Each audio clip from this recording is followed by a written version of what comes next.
Hello and welcome to Game Gumbo. Today we're unboxing Flourish from Starling Games. This is a game for 1 to 7 players, which is kind of interesting. You don't typically see that type of player count in a non-party game, and plays in about 20 to 60 minutes.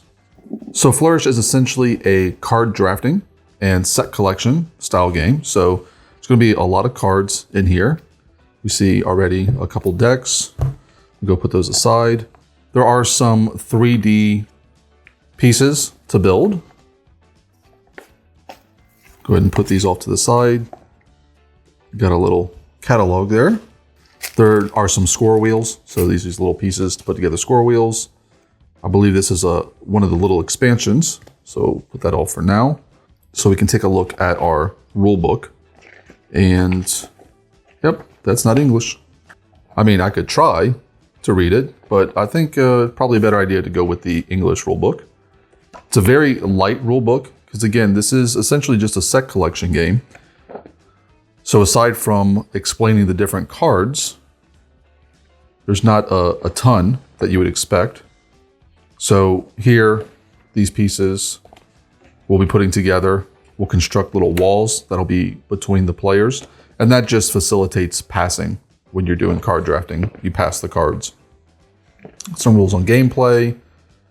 There are a lot of different ways to play this game. So there's special rules for the 2-player game. There's a garden show variant. There's a solo variant. There's a compost variant. And that's it.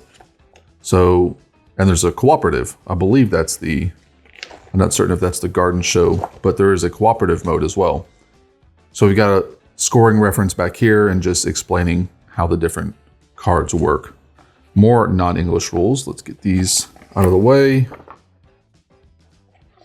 So this is one of the little expansions that they add, Friends and Follies. And Friends just add extra cards. That's what these little cards are, and I'll explain them later. And then Follies adds some 3D components, I believe. Yeah, it adds these little 3D buildings, which they explain how you put together right here. So here are all the construction guides, all the Folly buildings you'll put together. And then it looks like there's an organizer for the box itself, which is kind of nice. And then all our punch board for our different pieces. So this is a score wheel that each player will have that you'll put together, and it'll have 3 different digits available. You can score up to or over 100, I would imagine, and then 3 wheels for each one. And then we've got cardboard pieces. These are just the pass walls here. And then these are for one of the variants. We're going to have several of these. Here are the Follies expansion pieces. So these little buildings that you'll assemble. Got a little card for you to take a picture with when you win. And then, not certain what these are. Maybe they're just little art pieces for you to hang on to. So let's go ahead and take a look at the cards that we've got here. Because again, that's a large part of the game.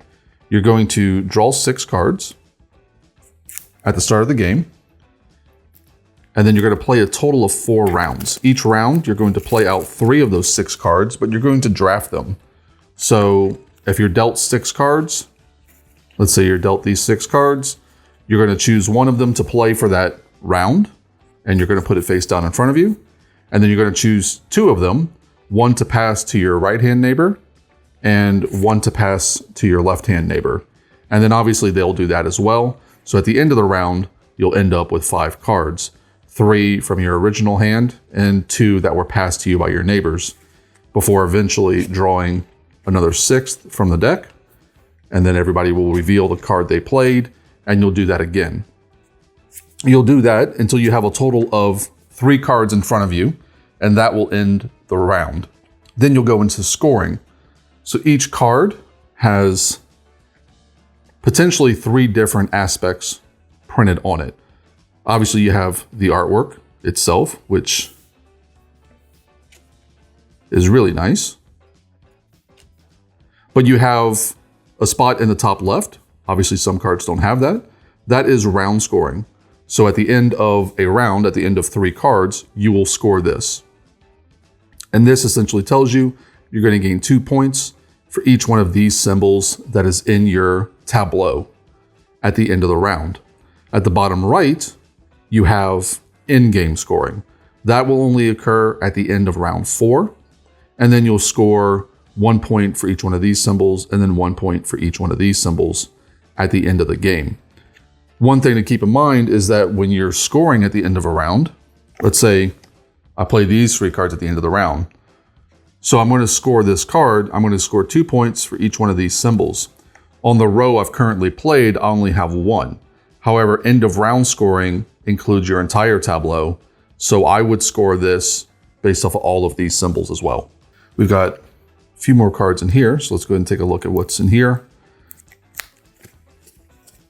These are essentially all the same.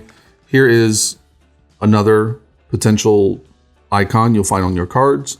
This is a special icon, and you'll see here, you'll sometimes score either end of game or end of round based off of these icons. So this card is saying at the end of the game, if both your left neighbor and your right neighbor have this symbol in their tableau, you'll score 3 points. And then this is just like these symbols. It's just providing it in your tableau for potential scoring. So more of those. Then when we get to the back here, we've just got some cheat sheets here to explain how scoring works in general, and also to explain how some of the more advanced or difficult cards score. This is essentially a copy of what was on the back of the rule book, but it's nice to have in your hand. And then some more cards here in the back. So really the only thing else we have to look at here are these friend cards. Now this is a little tiny expansion that came with it. So I'm not completely certain how these work, but I believe you're dealt a certain number of them at the beginning of the game, and then you score them at the end of the game if you meet their requirements. So if you had been dealt this card at the end of the game, you're going to score 5 points if there's a tree in your tableau. So these are just essentially things that you'll get dealt at the beginning of the game, and then you'll try to have that whatever requirement is there at the end of the game. And that's it. That's everything you get in a copy of Flourish from Starling Games.